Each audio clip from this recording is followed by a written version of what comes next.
کھانا کھانے کے بعد اوپر سے ٹھنڈا پانی پی لیا, بالکل ایسے کولڈ ڈرنک استعمال کر لی, یا رائس کھائے, شادیوں کے اوپر سے آئس کریم کھا لی, یہ سب سے بڑی بنیادی وجہ ہے. اس کے بعد دوسری بنیادی وجہ کیا ہے کہ ہم لوگ بالکل بھی ایکسرسائز نہیں کرتے, واک نہیں کرتے, یہ بہت بڑی بنیادی وجہ ہے. رات کا کھانا لیٹ کھایا, وہیں پہ لیٹ گئے. صحیح ہے. اب یہ سارے اسباب ہیں, ٹھیک ہے, ان سبب کو دور کرنا چاہیے. اگر موٹاپا آ گیا ہے, بعض اوقات ایسا ہوتا ہے کہ موٹاپے کو کم کرنے کے لیے ایسی ادویات کھائی جاتی ہیں, بڑی تیز ہوتی ہیں, یہ بھی نقصانات ہوتے ہیں اس کی وجہ سے بھی. تو ان کے ایک تو موٹاپے کو کنٹرول کیا جائے واک کے ذریعے, تو یہ آٹومیٹکلی بہتر ہو جاتی ہے. اور یہ زبردست اس میں ایک بات سمجھنے والی ہے کہ ایسے افراد جن کا لیور فیٹی ہے, ان کے تقریباً 60% پتے میں پتھریاں ہوتی ہیں, اور پتے میں پتھری نہ ہی جانے کا رستہ ہے نہ ہی نکلنے کا رستہ ہے. وہاں پہ جو بائل ہوتا ہے, جو صفرا ہوتا ہے, وہی جم جاتا ہے, ٹھیک ہے, تو اس کو ہم نے میلٹ کرنا ہے, ٹھیک ہے. اب ایلوپیتھک میں تو اس کا علاج ہے اس کا آپریٹ ہی, لیکن ہربل میں اس کا بڑا بہترین علاج موجود ہے. چلے علاج کی طرف جانے سے پہلے کالر ہیں حکیم صاحب, وہ لے لیتے ہیں. محمد رضوان ہے ملتان سے, انہوں نے ہمیں کال کی ہے. السلام علیکم. وعلیکم السلام. جی رضوان صاحب, کیا پوچھنا چاہیں گے؟ میم ہمارے میرا کزن ہے چھوٹا, چاچو کا بیٹا ہے میرے, اس سے 2-3 مرتبہ جو ہے نا ہو چکی ہے پتھری. اچھا. اس کا علاج بھی کروا چکے ہیں, اس سے نکلی بھی ہے 2-3 دوبارہ, پھر اس کو مطلب جڑ سے ختم نہیں ہو رہی. تو اس کی کیا عمر کیا ہے اس کی؟ تقریباً ہے 25 سال ہے. میں 26 کی عمر ہے, 1 سال چھوٹا ہے. ٹھیک ہے, 25 سال عمر ہے. کچھ اور بھی پوچھنا ہے حکیم صاحب آپ سے؟ انہوں نے کہا ہے کہ 2 دفعہ آپریٹ بھی کرا لیا لیکن وہ ختم نہیں ہوتی ہیں. پتے کی درد ختم نہیں ہو رہی؟ پتے میں پتھریاں ہیں. اچھا, آپریٹ کروا لیا, پتے کی پتھریاں ختم نہیں ہوتی. اچھا, آپریٹ میں تو پتا ہی نکال دیتی ہیں, تو پتھریاں کہاں سے آ گئیں؟ پتہ نہیں, اب یہ انہوں نے کہا ہے. اچھا ایسا ہے, اگر انہوں نے شاید لیزر کروایا ہو. ہاں ایسا ہو سکتا ہے, پاسبل ہے. لیکن اس کا لیزر آپریٹ نہیں کرواتے, نہ ہی ہوتا ہے اس کا آپریٹ, پتا ہی نکالتے ہیں. نکال اگر گردے کی پتھری ہو نا, اس میں لیزر کام آتا ہے. اگر یہ گردے کی پتھری کا کہہ رہے ہیں تو اس کی سمجھ آتی ہے, اس کا لیزر آپریٹ ہوتا ہے, پتھریاں دوبارہ بن جاتی ہیں. شاید وہ گردے کی پتھری کہہ رہے ہوں تو وہ انہوں نے یہاں پہ گردے کی پتھری کا میں علاج بتا دیتا ہوں. ایسے افراد جن کو بار بار پتھریاں ہو جاتی ہیں, بڑے ایسے پیشنٹ ہیں, ان کے لیے ہے کہ اجوائن دیسی لے لیں 50 گرام, ٹھیک ہے, اجوائن کرفس لے لیں 50 گرام, اچھا, اس کے بعد کوزہ مشری لے لیں 50 گرام. تینوں چیزیں اس کا فائن پاؤڈر کر کے 1000 mg کا کیپسول بھر لیں. صبح دوپہر شام 1 کیپسول کھانا شروع کر لیں. اللہ کے حکم سے یہ جو بار بار پتھریاں بنتی ہیں نا, یہ نہیں بنے گی. اس کے ساتھ ایک معجون مل جاتا ہے ہمدرد کمپنی کا یا کرشی کمپنی کا, اس میں وہ جوارش جعلی نوس ایک معجون, وہ آدھی چمچ رات کو لے لیا کریں. لیکن اس میں بھی کرنا کیا, پانی کا استعمال زیادہ کرنا ہے, ٹھیک ہے. تو یہ انشاءاللہ نا تھوڑا سا پرہیز کرنا ہے, چاول چکن بوتل اس طرح کی چیزیں جو ہیں وہ استعمال نہیں کرنی. یہ جو نسخہ آپ نے بتایا یہ گردے کی پتھری کے لیے, گردے کی پتھری, یہ پتے کی پتھری کے لیے نہیں ہے. یہ جو گردے کے جس کو مسئلہ ہے یہ وہ یوز کر سکتے ہیں, یہ پتے والے نہیں کر سکتے, ان کا بھی ہم نے علاج بتانا ہے. تو پتے کی پتھری کے لیے کیا پتے کی پتھری کے لیے بڑا بہترین اور آسان سادہ سا علاج ہے. سب سے پہلا کام تو یہ کرنا ہے, چکنائی والی چیزیں بند کرنی ہے. اور جب کوئی آپ کھانا کھائیں, کھانا کھانے کے بعد ٹھنڈا پانی نہیں پئیں, اور اس کے بعد واک کا لازمی کرنی ہے, ٹھیک ہے. اور اس میں کرنا کیا, ایک تو صبح اٹھتے ہی نیم گرم پانی 1 گلاس لے, اس کے اندر تھوڑا سا شہد اور لیمن ملا لے, ٹھیک ہے, وہ لازمی ایک سپ کر کے نا, وہ چھوٹے چھوٹے سپ لے کے وہ پئیں. اس کے بعد پتے کا جو پیشنٹ ہوتا ہے, اس کے پین یہاں پہ جگر کے بالکل نیچے یہاں پہ پین بہت زیادہ ہوتی ہے. فوری پین کے لیے زیتون آئل لے لیا جائے 1 چمچ, لیمن کا رس لے لیا جائے 1 چمچ, اور شہد لے لیا جائے 1 چمچ. تینوں کو ملا کے اگر یہ صبح شام لیا جائے تو پین تو فوری طور پہ ختم ہو جائے گی, اور یہ میلٹ ہونا شروع ہو جائے گی. ساتھ ہی ساتھ جب درد بہت زیادہ ہو رہی ہے تو فوری طور پہ آپ نے کیا کرنا ہے, لہسن کا تیل آپ نا سرسوں کے لہسن لیں, ایک اس کا وہ لے لیں دیسی لہسن, 1 پیس اس کا لے کے سرسوں کے آئل میں اسے جلا کے رکھ لیں. اچھا, اس کی پوری گٹھی کو کرنا ہے یا جبے کو کرنا ہے؟ پوری گٹھی کو, ٹھیک ہے. اب وہ آپ کے پاس تیل تیار ہو گیا, اس کی آپ نے یہاں پہ آہستہ آہستہ مالش کرنی ہے, بالکل آرام آرام سے. اس کے بعد آپ نے کیا کرنا ہے, اس کے اوپر کوئی کپڑا باندھ دینا ہے, تھوڑی دیر بعد درد غائب ہو جائے گا, ٹھیک ہے. ساتھ آپ نے زیتون آئل, شہد اور لیمن, اس کا جو آپ نے بنایا ہے نا تینوں چیزوں کا مکسچر, یہ چمچ جو ہے نا لینا ہے. یہ ضرور آپ نے لینا ہے. اور اس کے بعد ایک بڑا آسان سا سستا سا نسخہ بتانے لگا ہوں جو بڑا بہترین ہے. ایک تو لیور فیٹی کو کنٹرول کرے گا, اچھا, کولیسٹرول کو کم کرے گا, اوکے, یورک ایسڈ کو کم کرے گا, اور ساتھ ہی ساتھ پتے کی پتھری کو آہستہ آہستہ بالکل ختم کر دے گا. اس کے لیے کیا کرنا ہے, نشادر ٹھیکری, کالی مرچ, اور اس کے بعد سونڈ اور سنا مکی. اس کی ترتیب ایسے ہے کہ 10 گرام کالی مرچ لے لی جائے, اس کے بعد نشادر ٹھیکری جو ہے یہ لے لی جائے 30 گرام, اس کے بعد سنڈ لے لی جائے 40 گرام, اس کے بعد یہ سنا مکی کے پتے لینے ہیں لمبے والے, ڈنڈی نہ ہو, یہ لے لے 80 گرام. 4 چیزیں لے کے اس کا فائن پاؤڈر کر کے 1000 mg کا کیپسول بھریں, صبح دوپہر شام ایک کیپسول دیں.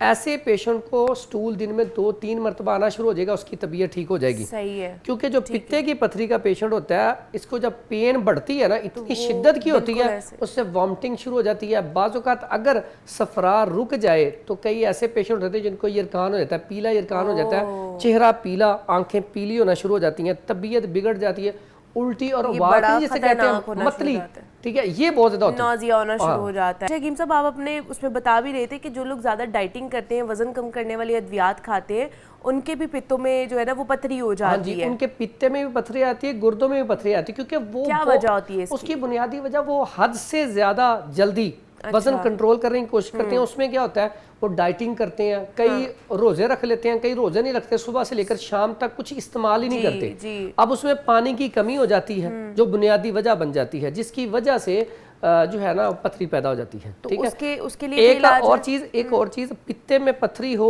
یا گردے میں پتھری ہو, ایک ہمارا کہوہ ہے اتنا کمال کا چلتا ہے, بڑی دور دور سے لوگ وہ ہمارے پاس سے لینے آتے ہیں, اور جس کو بھی یہ نسخہ میں نے بتایا نا, گھر بیٹھ کے وہاں سے چیزیں لے لیں, اور اتنا کمال کا نسخہ ہے, فوری رزلٹ ہے. اس میں کرنا کیا ہے, یہ عام چھلیے وہ جو باہر بھٹام کھا رہے ہوتے ہیں, اس سے آپ لے لیں, یہ پیسوں کی بھی نہیں ملتی, فری مل جاتے ہیں, وہ تو انہوں نے تو پھینکنے ہوتے ہیں, یہ لے لیں تھوڑا سا. اس کے بعد یہ بھکڑا, اچھا کیسی بات, یہ فصلوں کو خراب کرتا ہے, لوگ باہر نکال کے پھینکتے ہیں, لیکن اس کی ویلیو پہلے یہ کمر درد کے لیے جو پنجیری وغیرہ بنتی تھی اس میں یہ ڈلتا تھا, بڑا زبردست ہوتا ہے کمر درد کے لیے, ٹھیک ہے. اس کا کہوہ کمر درد کے لیے, کریٹینائن کے لیے, پتھری کے لیے بہترین ہے. اس کو بھی شامل کرتے ہیں, پتھری کو توڑ کے نکالنے کے لیے بہترین رزلٹ ہے. 2 چیزیں ہو گئیں. تیسرا یہ ہے سر پھوکا, یہ بھی بڑا کمال کا رزلٹ ہے, فوری طور پہ پتھری کو توڑتا ہے. اس کے بعد آگا یہ خربوزے کے تخم ہے, خربوزے کے بیج لے لیں یا تخم لے لیں. اس کے بعد خربوزے کے چھلکے لے لیں. اس کے بعد یہ دال ہے, دال کلتھی, دال کلتھی, یہ اتنی زبردست ہے, اکیلی آپ اس کا کہوہ بنا کے دے دیں تو پتھری کو توڑ دیتی ہے. اور یہ ساری چیزیں یہ لیں. اس کے بعد یہ ہے تخم کاسنی, یہ اتنا زبردست, یہ چیزوں کا آپ 1.5 لیٹر پانی میں نا 2-2 گرام لے کے اس کو ابال لیں, ابال کے 1.5 لیٹر پانی بے شک ٹھنڈا کر لیں, ٹھنڈا کر کے پورے دن میں 1.5 لیٹر پانی پینا ہے, اور 7 دن صرف 7 دن میں انشاءاللہ پتھری نکل جائے گی. اتنا زبردست نسخہ ہے. حالانکہ ہم نا اوورال کولڈ ڈرنک منع کرتے ہیں, کولڈ ڈرنک نہ پی جائے, پتے کی پتھری کے لیے تو بہت نقصان دہ ہے, لیکن اس نسخے کے ساتھ کیا کمال ہے کہ اس کو ہم نے استعمال ہی کولڈ ڈرنک کے ساتھ واہ واہ واہ, یہ تو پھر میرے خیال سے سارے ہی کریں گے نسخہ یوز. تو یہ ہے ہجر الیہود, ہجر الیہود. اس کو فائن پاؤڈر کرنا ہے. فائن پاؤڈر کیسے ہوتا ہے, پہلے اسے گیلک مت کیا جاتا ہے, کسی وہ مٹی کے برتن میں رکھا جاتا ہے, آگ دی جاتی ہے, پھر یہ فائن پاؤڈر ہو جاتا ہے, سختی اس کی ٹوٹ جاتی ہے, پھر اس کو رگڑائی کر کے اتنا فائن ہو کہ اگر گلاس میں پانی ہے نا تو اس میں ہم چٹکی رکھیں تو اوپر ہی رہے, یا حل ہو نیچے نہ بیٹھے. اچھا, تو اس کا فائن پاؤڈر, ویسے اس کا وہ مرکب بھی مل جاتا ہے مارکیٹ سے, آپ کہیں گے نا ہجر الیہود کا مرکب دے دیں تو وہ دے دیتے ہیں, کمپنیوں کا مل جاتا ہے. اس کو کیا کرنا ہے, 1 ماشا اس کی خوراک ہے, 1 ماشا, بلکہ آپ کو اچھی گرائنڈر مشین 50 روپے ہوتی ہے, انہیں کہیں پیس دیں, آسان سا حل ہے, تاکہ وہ 50 سے لیں, صاف ستھرا لے کے اسے پسوا لیں. اب اس کی 3 پڑیاں بنا لیں 1-1 ماشے کی, اور آپ نے وائٹ کلر کی بوتل جیسے ہم 7 اپ یا سپرائٹ کہتے ہیں, وہ ایک اس کے ساتھ یہ پڑیاں کھا کے بوتل پی لیں. اچھا, کیسا چسکے والا نسخہ ہے.